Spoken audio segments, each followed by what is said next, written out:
Alors, deuxième type de stéréoisomère, les stéréoisomères de configuration.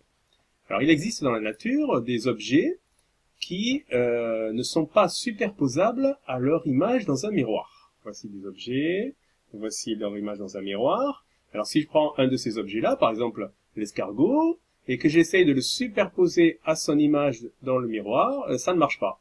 Avec votre main non plus, ça ne marche pas, vous pouvez essayer. Vos deux mains ne sont pas superposables, alors qu'elles sont l'image l'une de l'autre dans un miroir. Alors ce type d'objet, ça s'appelle des objets chiro. Alors bien sûr, il existe des objets qui ne sont pas chiro, on dit achiro. Alors par exemple, des objets comme ceci qui ont des symétries. Vous voyez, si je prends ces objets-là, leur image dans le miroir est superposable. Donc ceci, ce sont des objets achiro. Alors bien sûr, les molécules, c'est la même chose. Il y a des molécules dont l'image dans un miroir n'est pas superposable à elle-même. Exemple ici, regardez, l'image dans le miroir de cette molécule n'est pas la même molécule que celle du début. Vous voyez bien que ici, le gros atome et le petit sont inversés. Donc ces deux molécules-là sont ce qu'on appelle des molécules différentes qui sont chirales et qui sont l'image l'une de l'autre. On appelle ceci un couple d'énantiomères.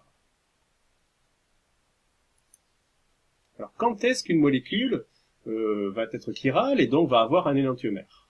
On a vu l'exemple ici de cette molécule-là qui propose un énantiomère. Donc, c'est une molécule chirale.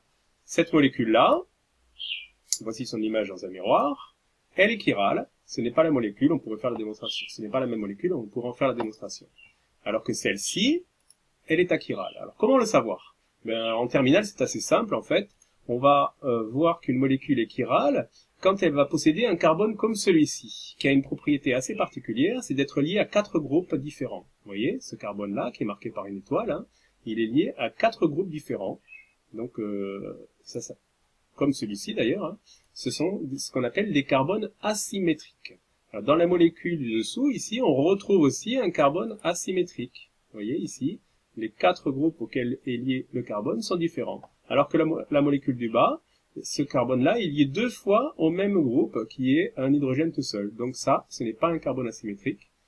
Et donc, cette molécule-là ne comporte pas de carbone asymétrique et elle n'est pas chirale. Donc, en terminale, quand on aura un carbone asymétrique dans une molécule, on pourra en déduire que la molécule est chirale. Et donc, elle a un énantiomère.